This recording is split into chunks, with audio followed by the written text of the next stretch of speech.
दीपक भैया के जीतई हो भैया। क्रमांक संख्या 2 पर पीपल पाता छपनी सनावा बटनावा दबई हो भैया। कतनो तो है बहा गई धुन विरोधिया न झांसा में नई हो गे बहिनी। कतनो तो है बहा गई धुन विरोधिया न झांसा में नई हो गे बहिनी। क्रमांक संख्या 2 पर पीपल पाता छपनी सनावा बटनावा दबई हो गे बहिनी। लखईपुर पंचायतवा के वार्ड नंबर 8 से दीपक भैया के जीतई हो गे बहिनी। दीपक चौधरी जिंदाबाद जिंदाबाद जिंदाबाद। पीपल के पत्ता छाप जिंदाबाद जिंदाबाद जिंदाबाद। दीपक चौधरी जिंदाबाद जिंदाबाद जिंदाबाद। पीपल के पत्ता छाप जिंदाबाद जिंदाबाद जिंदाबाद। क्यों पड़े हो चक्कर में, कोई नहीं है टक्कर में।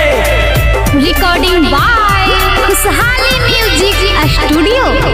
नाली गली पीसीसी औरी पका के मकनवा देखुन गे बहिनी। नाली गली पीसीसी औरी पका के मकनवा देखुन हो भैया। लखईपुर पंचायतवा के वार्ड नंबर 8 से दीपक भैया के जीतई हो गे बहिनी। क्रमांक संख्या 2 पर पीपल पाता छपनी सनावा बटनावा दबई हो गे बहिनी। दीपक चौधरी जिंदाबाद जिंदाबाद जिंदाबाद। पीपल के पत्ता छाप जिंदाबाद जिंदाबाद जिंदाबाद। दीपक चौधरी जिंदाबाद जिंदाबाद जिंदाबाद। पीपल के पत्ता छाप जिंदाबाद जिंदाबाद जिंदाबाद। क्यों पड़े हो चक्कर में, कोई नहीं है टक्कर में। रिकॉर्डिंग बाय खुशहाली म्यूजिक स्टूडियो। शिक्षित समाज से भी औरी ने कई न सनावा तिन गे बहिनी। शिक्षित समाज से भी औरी ने कई न सनावा तिन गे बहिनी। क्रमांक संख्या 2 पर पीपल पाता छपनी सनावा बटनावा दबई हो गे बहिनी।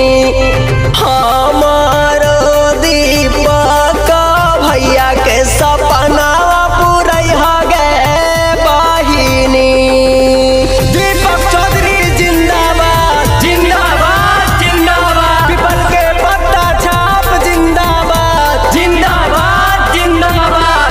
दीपक चौधरी जिंदाबाद जिंदाबाद जिंदाबाद। पीपल के पत्ता छाप जिंदाबाद जिंदाबाद जिंदाबाद। क्यों पड़े हो चक्कर में, कोई नहीं है टक्कर में। क्यों पड़े हो चक्कर में, कोई नहीं है टक्कर में।